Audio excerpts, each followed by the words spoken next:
to know that there are words like obstacles, which only means it's a minor hindrance or a minor inconvenience, if you will. There are words like challenges, and that's the word that you have to take hold to, because a challenge didn't come to beset you. It came to defy you. It came to get you to stand up, to face your greatest enemy, which is usually yourself.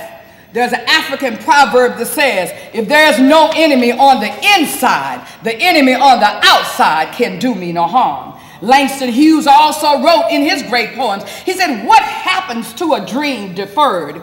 Does it just lay around and does it stink like rotten meat? But he said at the end, no, I can tell you what happened. It simply explodes. And this thing inside of you, this thing called winning, this thing called life, it came so that it could explode and it could manifest. Mr. Simon and the Family Foundation has given you a helping hand, but life is also a relay race. Now you have to take the baton, but you also have to pass the baton.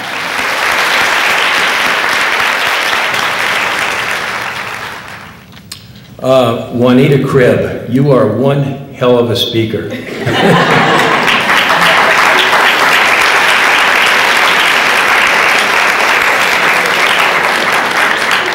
And very, very, very inspirational.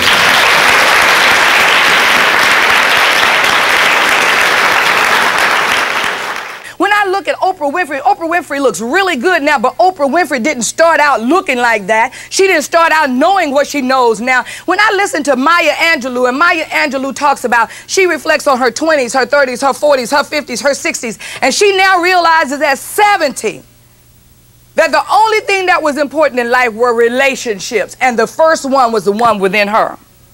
So when I began to look at myself and investigate myself, and I look at all these other people, I have to remind myself, though, but they grew to that stage. They weren't born there. And then that gives us an opportunity to grow to where we are. You see, when we think that we know everything, when we think we've done everything, we can get to a point where we call a downward spiral of despair. And that becomes a place where I feel worthless, I feel hopeless, I feel helpless, because I feel like it's just me. No, everybody else has got it going on. I got more debt than anybody on the planet. I got the worst relationship than anybody on the planet. I just can't seem to learn this stuff. You just begin to think that you're the only one that all of this stuff is happening to. But when you really take time to breathe and reflect and to look deep down in yourself, you find out that you're really just like everyone else. But there are two kinds of everyone else's. There's the kind of everyone else's that have to have the pack, that they have to run with the pack. And I call those people the birds, because they have to have the flock. Birds of a feather, and they have to flock together. But then there are the other kind of everyone else's that are called eagles, and they fly alone. And so at the time that you find that you and all of this stuff that's happening to you to make you question who you are, to make you wonder what you're doing, to make you wonder how you're doing what you do, that's the thing that's coming inside of you to say, who are you? Why are you here? And that's that thing called greatness. Each one of us was born with a gift. And when we find the gift makes its own way. We have to get out of the way to allow the gift to get in its proper place.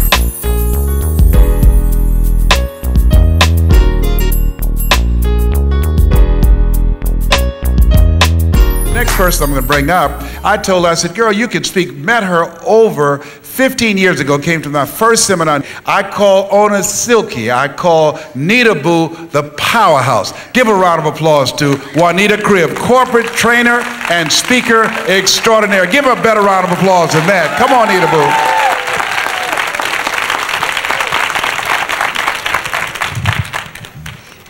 I know after lunch is a challenge, but guess what?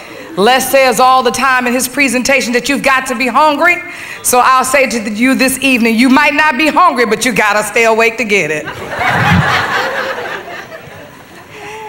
I was reminded when we were sitting at lunch and we were having a conversation about the many different things that we do, how easy it was for us to have the conversation.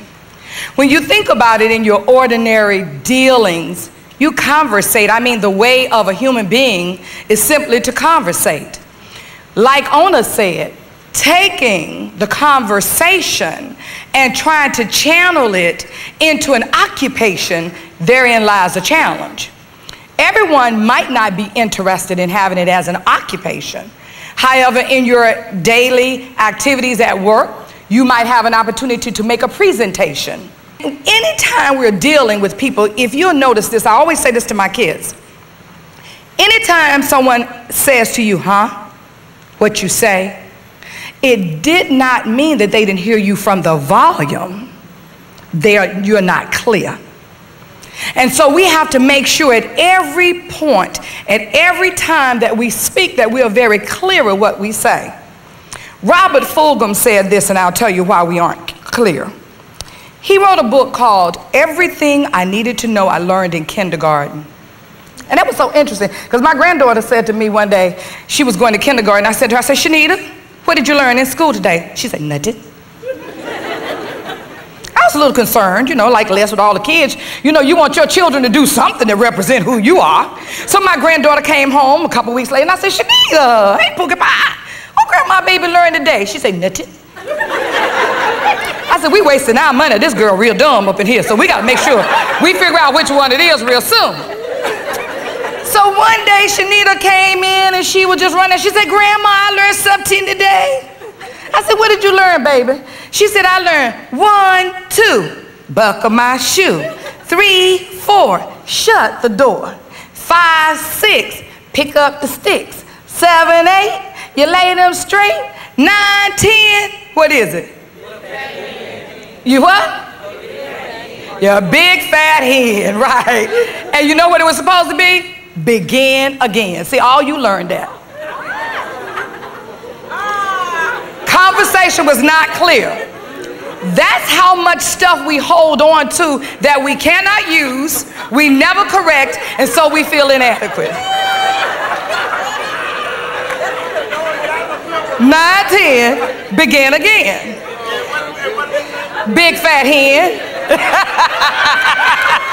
Got you on that one, didn't I? And it's interesting because now Juanita, she trains, and that's her expertise, and so I am her student. So we have a seesaw relationship. In the area of speaking, I teach her. In the area of training, she trains me, and she trains my children, and it's a great experience. Now, when I first met Juanita, you didn't tell them when we first met. Come on, tell them when you came to training, and I told you could speak. Tell them. You want the truth or what? The good story? The clean one? No. The truth, you're in church. It was after I had gone through a great challenge in my life listening to your tapes. My mom had died. And I was listening to the tapes. I kind of lost my way because I just really didn't know what to do. And friends of mine gave me a tape. And it was Les Brown talking about finding your greatness. They took me to Atlanta to a multi-level business opportunity. And he was speaking. And I sat there, I got there talking about wanting something. We got there so early that we were at the front table, the platform was up there, and I just sat on that side so I could look directly at him. And I bet he thought I was crazy because I was just looking. Because I couldn't believe that this man had come up off of this tape and was in life, and he was saying all of this stuff.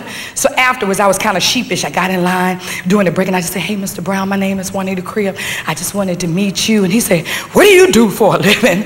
And I said, well, I just got kind of elected down there. Got elected? You can get people to vote for you? And why aren't you using that to speak? And I'm like, I don't know. He told me, child, you ain't gonna make no money to do that. I was elected up in Ohio. You gonna go broke. So to make a long story short, he had a training in Los Angeles, and I went out, and he really worked us. He worked us more than 24 hours a day during that training period, which was about a 3-day conference out in LA. But what the beauty of it was that he chose 12 of us to become his proteges for a year. And we traveled with Les Brown. We introduced him on it. We worked the tables and all of that. And what he did, he kind of chided us into developing our speeches by allowing us to introduce him and tell stories. And so he heard my story about the storms of life with my mother, with my challenge with my sister Carolyn, and he said, you can do this. And that's how I met him, and for 15 years I've been doing it. Yes.